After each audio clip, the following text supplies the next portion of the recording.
It's a hot October day, much like this afternoon is. I'm walking through the woods. I'm sweating to death. I finally reach my destination and I rake the leaves away from the tree. I sit down and I ponder, why am I sitting here? It's hot. I have mosquitoes attacking me. I could be at home watching football in the air conditioning. But for some unknown reason, I came out to the woods today to deer hunt. As the evening progresses, I look down through the woods and I see a doe about 100 yards away. My nerves start to go crazy. My adrenaline's starting to get the best of me. But I know she's still way too far to shoot with a bow. As I watch her, she cautiously feeds ever so slowly closer. The closer she gets, the shakier I get. I have to keep reminding myself, breathe, slow down, take a breath, because I don't want to mess up. She stands for 5 minutes just outside of bow range because she's nervous. She can sense something is not right, but she doesn't know what it is. As she steps into range, my adrenaline takes over.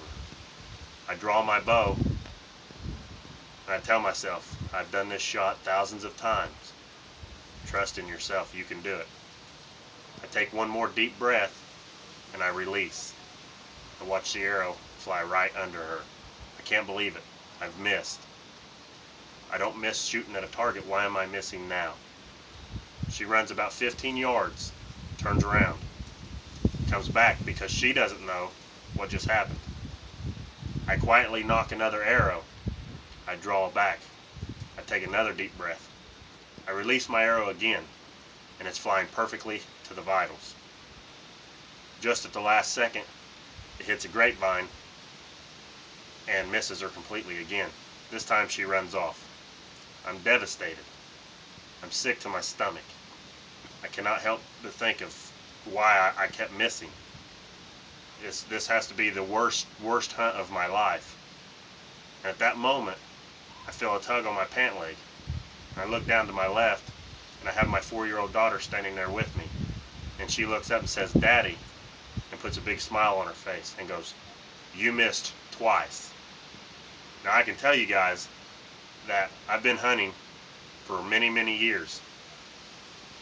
I've probably hunted for 15 of my 28 years. I've got this deer, this deer, this deer, and countless other racks to prove that I can shoot. For some reason though, I didn't. I remember last year, a buck that's not pictured here with me right now.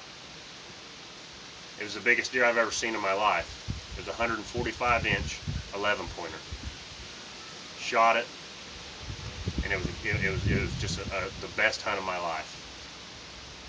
After taking my daughter hunting, I realized that even though I was not successful in harvesting an animal that day, the memories that I created with my daughter is what really matters.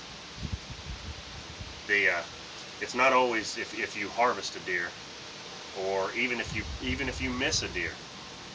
It's the opportunity to take, even if it is not your kid, to take a child to the woods and introduce them to this great sport that not only gives you adrenaline, but it also provides food for your family.